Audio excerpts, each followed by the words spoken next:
Okay, so just resetting the fill and the stroke, taking the fill off, so I just have the stroke panel, and then just going ahead with the piece that's belonging up to the top.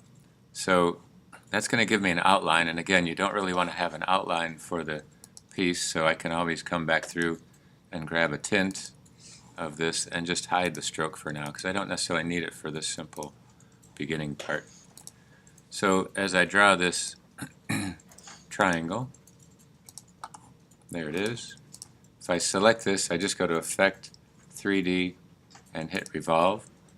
This 3D modeling panel comes open, and I may have fewer options to more options to show you. If you click on Preview, it allows you to see this part. This sphere is giving me the reflected light, all the different lightings. As I click on a new light source, allows me to drag or put it behind the object, so it makes that piece pretty quickly. And click OK. And if I need to modify this section, I can always take and curve these parts, and you can see what happens with this part. If I just want one of these, I can select it with the direct selection tool and I'll let it round off, so it kind of looks a little bit closer to that one. And I can also extend the height of this or adjust it while it's in here. The second one we'll just do pretty quickly is this cylinder. So I'm just going to take a rectangle tool, make a cylindrical shape, but first just start from a front view. Do Effect 3D and Revolve again. And when you see this part, again hitting Preview, you can see it quickly makes the cylinder. Adjusting the light source, as I try to go over with the drawing with some of you, to offset it so you can see the highlighting. The sections up here you can kind of add to or take away from some of these parts, putting these lighting sections behind it, and it gives you that section pretty quickly. Okay. The part for the donut is just going to be a Ellipse Tool. Shift key to make this part. Go to Effect 3D and Revolve. Scooch this over here. Hit Preview. And you'll see that it jumps across. It's pretty tight, so when you take a look at some of the presets in it, the offset is where you're headed.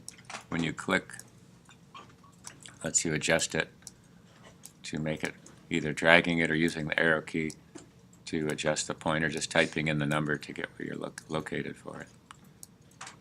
So that'll give you that donut. And again, up at the top here, when you grab this XYZ coordinate, just the mathematical parts, you can see where you can adjust this part, so if you want to see a little bit more of it inside there.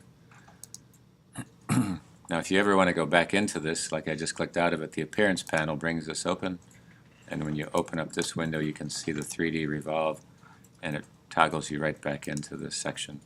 So if I want to add more light to this, you can kind of see the section for it. And if you don't want it, just take it off. Okay?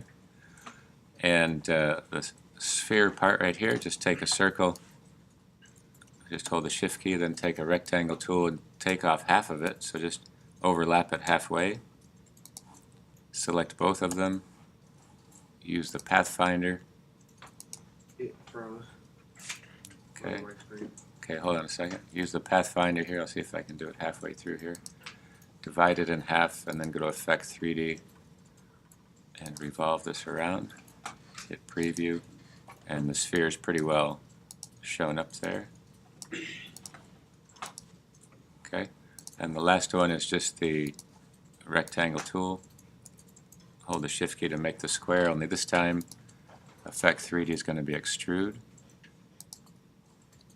And when you hit the Preview, it automatically puts it as an isometric sketch, and you just kind of extend it a little bit out to that side.